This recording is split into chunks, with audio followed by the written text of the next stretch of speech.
Team Sérénité présente 5 minutes de pause.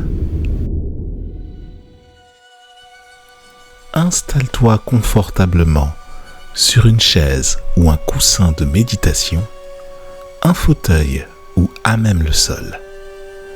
Bienvenue dans ce nouvel épisode de 5 minutes de pause où nous allons nous poser la question de comment créer de l'énergie.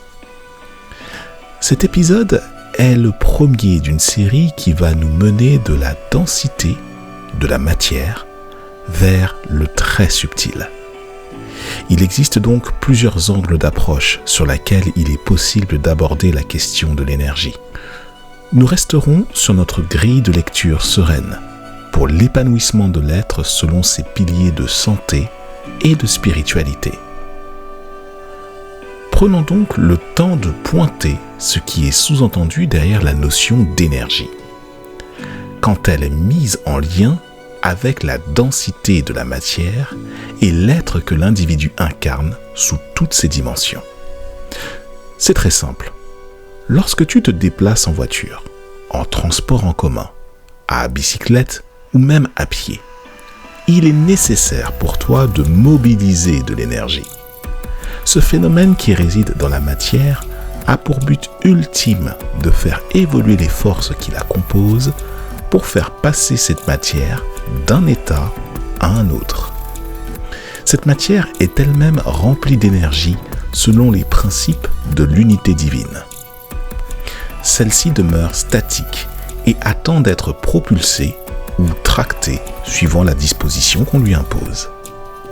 Ainsi, s'il est nécessaire de te déplacer, tu fais appel à une énergie dynamique ou fossile pour faire transmuter ton état d'un point de départ vers un point d'arrivée.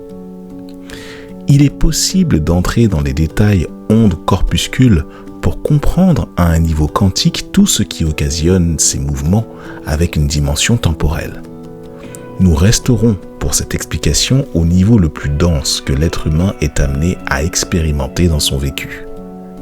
Par ailleurs, s'il est primordial de te rendre d'un point A à un point B et que ta seule énergie motrice est nécessaire pour y parvenir, tu auras donc sollicité cette énergie qui t'a permis ce déplacement au-delà de l'intention et de la pensée, toutes deux créatrices de ton mouvement pour occasionner cette transmutation passagère.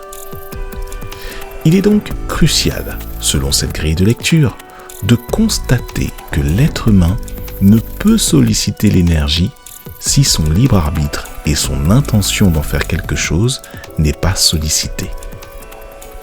On peut aller plus loin dans la réflexion et se demander quelle est cette force qui anime l'humain à vouloir transcender son état d'origine pour aller vers l'objet de ce qu'il souhaite, en transmutant l'énergie divine qu'il mobilise de par ses efforts. Et justement, l'effort dont nous parlons ici est le résultat de la somme de mouvements effectués en mobilisant l'énergie pour parvenir à une mobilisation, une transformation ou une transmutation. En termes de sérénité, partir de ce constat au niveau physique, c'est résoudre la problématique de l'inaction ou de la paralysie. L'énergie demeure toujours présente, mais sans intention ni volonté de la part de son détenteur, elle demeure stagnante sur le plan physique, au point de se transmuter d'une autre manière sur les autres plans de l'être qui sont de l'ordre de l'émotionnel ou du psychique. Nous y reviendrons plus longuement au cours d'un prochain épisode. Ainsi, pour répondre à la question de comment créer de l'énergie au niveau de la densité physique de la matière, il convient d'initier un mouvement, un déplacement, un transfert d'un point de l'espace à un autre. Au niveau de l'être humain, cela peut se faire de manière mécanique et répétitive, comme la marche, la course à pied ou toute activité physique qui mobilise son corps et son aura. Mais aussi de manière artistique par la danse, le yoga ou le pilate par exemple, avec une dimension d'effort sous la contrainte qui utilise la loi universelle de la relativité pour se résoudre à se renforcer de l'intérieur et éliminer une énergie incompatible à son développement.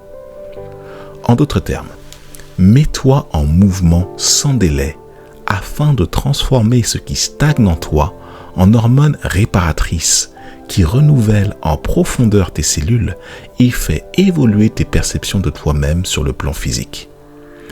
Ainsi, tu génères une énergie nouvelle qui te permet de mobiliser encore d'autres choses sous un angle toujours serein, joyeux, dès lors que tu agis en conscience d'un mieux-être à un niveau holistique.